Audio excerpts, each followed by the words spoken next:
The presidential candidate of the ruling All Progressives Congress, Bola Tinubu, on Tuesday night paid a scheduled visit to a former president, Goodluck Jonathan, in Abuja.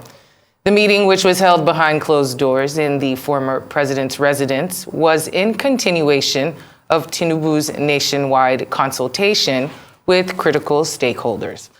The APC presidential standard bearer, who was accompanied by his running mate, Kashim Shettima, also had 5 of the party's state governors in tow. What could be the wider implications of this visit, and why has the Dr. Goodluck Jonathan, been seen in recent times to be hobnobbing with the opposition, much more than he has identified with the party that made him? Well, Frank Tietie is an Arise analyst and commentator on political and current affairs. He joins us now. Good afternoon, Frank. Good to have you here with us to have this discussion. Thank you. Good afternoon. Good afternoon. So what do you make of these movements, of the visits, and what could come of this? Well, you can't take it away from Bola Ahmed Tinubu as a sagacious politician, quite savvy in the moves that he makes. He shocked Nigerians a few days after he clinched the party ticket, the APC party ticket. The first person he thought to visit was Vice President Yemi Osinbajo, who many people thought was a rebel to Bola Ahmed Tinubu. And so Tinubu is, again, painting one of his master strokes by visiting former Goodluck Jonathan as former President Goodluck Jonathan. And it's not definitely unconnected with the political horse trading. It is in his favor that he does that. And he's able to visit Jonathan in this manner because of the failure of the PDP to cash in to the personality of Goodluck Jonathan since he left office in 2015. The PDP has treated Jonathan as if he's an orphan. And the APC has found a bride in him to the extent that it was touted very strongly, a position which I even held on this program, that Goodluck Jonathan could be the candidate of the APC. It was that bad to think that Jonathan was more popular a candidate for the APC than the PDP. So this visit to Goodluck Jonathan will just be a vista to gathering the support, the sympathies of those who actually who are the followers of Goodluck Jonathan. And it's in favor of Bola Ahmed Tinubu to make that move.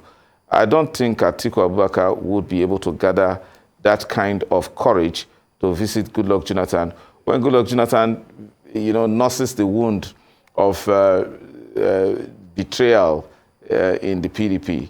He holds it very strongly that he lost the election as a result of the misplaced trust he had with people like Adamu Muazu, the then PDP chairman, and so many others, particularly in northern Nigeria.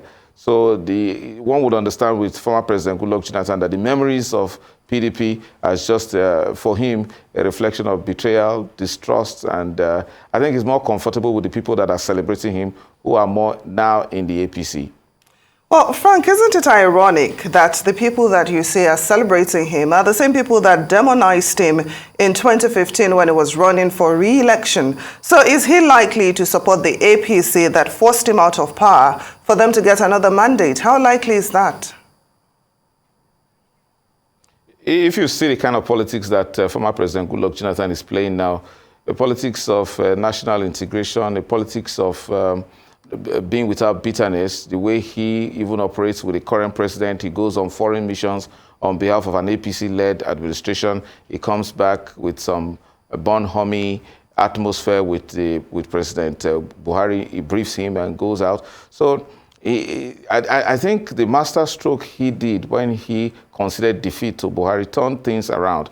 Buhari's response in the way and manner he has accommodated and accorded former President Goodluck Jonathan the respect and the paraphernalia of the office of the former president, the personality of the former president, is something he couldn't have dreamed of getting if the PDP president had won. He perhaps may not even get it if a PDP president emerges in 2023 in the person of Atiku Abubakar. So there is no doubt that, yes, we have come to a point where we understand that politics, if you can imagine that Bola Ahmed Tinubu could go and visit former President Chief Olusegun Obasanjo, who else could he not have been able to visit?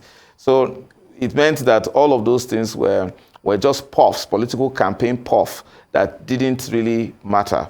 But when it comes to things that touch the heart, I think Goodluck Jonathan believes sincerely that he has been offended, hurt by the PDP, and he doesn't really want to touch the PDP with a very long pole because of the sad memories of, it's unimaginable that the PDP could have lost election with all of its incumbential powers, with all of the trust he reposed on those leaders, and yet he lost. So I think it's a very sad memory that he doesn't want to reenact in any form. So he's more comfortable with those that he knows. The saying goes often that the devil you know is better than the angel that you don't know.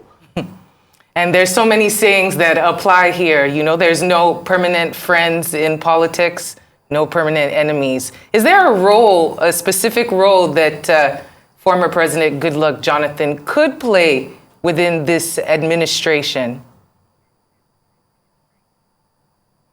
Oh, yes, he's been playing that role. He created himself as a figure, as a national figure, a personality of unity, symbol of democracy, the give and take nature of politics, the fact that politics shouldn't be do or die, a departure from the Obasanjo years. He cuts that personality as the ambassador of Nigeria's democracy to the world.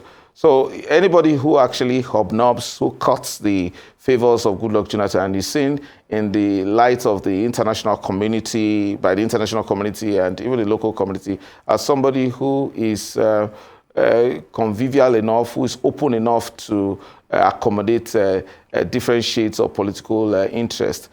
So it does play a very important role. And especially now that Bola Ahmed Tinubu is reaching out to him, it will definitely add a lot to the Bola Ahmed Tinubu's campaign when the narratives begin to roll, when the campaigns are lifted finally. Now, Frank, like you said earlier, Tinubu also recently held a similar meeting with former President Olusegun Obasanjo, whom we all know you once described as the greatest election rigger in Nigeria's history. Now, what would you say is the significance of these meetings that he's having with the former president? How would you analyze the reception he's getting? And then what impact do you expect these meetings to have on Tinubu's candidacy for the 2023 election? A lot of impact. Tinubu made those statements when he was not actually running to become president. To become president of this country, one has to have a broad acceptance across many divides, across many ideological standpoints. And so Tinubu's character has changed, and as a matter of necessity. So it is expected. And when you talk about the reception he's got from Chief Olusegun Obasanjo and now former President Goodluck Jonathan, that reception shows that Tinubu is someone that can actually be amenable, that is open to negotiations and not a hardliner like we see in some of the other political campaigns that may be too fixed and maybe too rigid to the extent that they are not wanting to cross the divide. But Tinubu is breaking barriers, and that's good for him. We're talking about a personality who is now looked upon by many Nigerians. I'm talking about Goodluck Jonathan as someone being a president that was missed. So there is still a very strong possibility that, to the best of my knowledge, and to how close, based on how close I was to some of the things that happened before the APC convention, there is still a very strong possibility that Goodluck Jonathan, being a younger fellow to Bola Ahmed Tinubu, could still have a shot at the presidency. And if he does consider that anytime in the future, certainly it will not be under the platform of the PDP. The APC seems to be a more agreeable and veritable ground for Goodluck Jonathan to consider returning back to Aso Rock.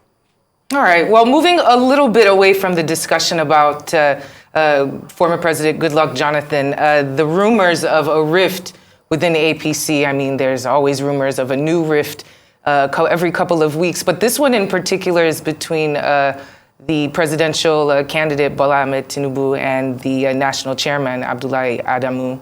How will this affect things, and how will it play out in the next couple of weeks as they're supposed to be forming a council? I think the APC cannot afford such a rift at this time. He's been a model to the PDP in terms of holding on together despite differences. The PDP is still struggling to put itself together, and that accounted for its loss. So no doubt the chairman of the APC wasn't quite comfortable with the person of Bola Ahmed Tinubu before the convention. But after the election, after the convention, things changed. After the emergence of Bola Ahmed Tinubu as presidential flag bearer of the APC, things changed. Abdullahi Adamu does not have any option but to support Bola Ahmed Tinubu. If he does anything at this time, contrary to the interest of Bola Ahmed Tinubu, we still have another personality in the president that can actually checkmate him. It is in the interest of Bola Ahmed Tinubu, and given his history, the kind of person he is, I'm not sure he's ready for an open confrontation or disagreement with the national chairman of the APC. I think they will have to go through the election, the 2023 election, as united party. Anything that is short of that, Tinubu might appear stronger because of his influence as a presidential candidate, but ultimately it will be a loss for the APC if it dares to have any form of confrontation with this party leadership. Now, Frank, as Bola Tinubu continues to visit former leaders, that's talking about Goodluck Jonathan and Olusegun Obasanjo to seek their support, I'd like us to analyze the body language of the current president, who is also a member of the APC, Muhammadu Buhari, who says that his government will not interfere in the 2023 elections. He also says his government will not allow anyone to use personal resources or their influence to intimidate other Nigerians. How would you interpret this message from the president? Oh, well, that sounds like good music to the ear, because for anybody who is a Democrat who wants to see democracy thrive in its pure form, as we see, especially when it comes to period of transition from one government to another. But that statement is also a reflection of how the president shocked many party members with the laissez-faire, laid-back attitude he presented by not being forceful in supporting a particular candidate. Many expected, and rightly so, that he should have supported, more forcefully, more openly, Bola Ahmed Tinubu, given the sacrifices that Tinubu made. The Miloko philosophy was based on the fact that, a sense of entitlement, which was actually earned by Bola Ahmed Tinubu. Current President Buhari couldn't have ever become president but for Bola Ahmed Tinubu. There is no doubt about that. But to think that the president went to that extent of staying back without using his incumbential powers, without directing, without positively ensuring that Tinubu emerged as the APC candidate was strange. So I will not be surprised that the president by saying that he would not interfere, and he probably will not allow state resources like undue use of security forces to support the APC candidate. But I think that given the recent history of how Bola Ahmed Tinubu operates, I think he's able to do this on his own without the president. Well, only time will tell, and it is quite curious to see the way that the president has hands off the entire matter. Thank you so much, Frank Tietie, for joining us this afternoon and analyzing this situation with us.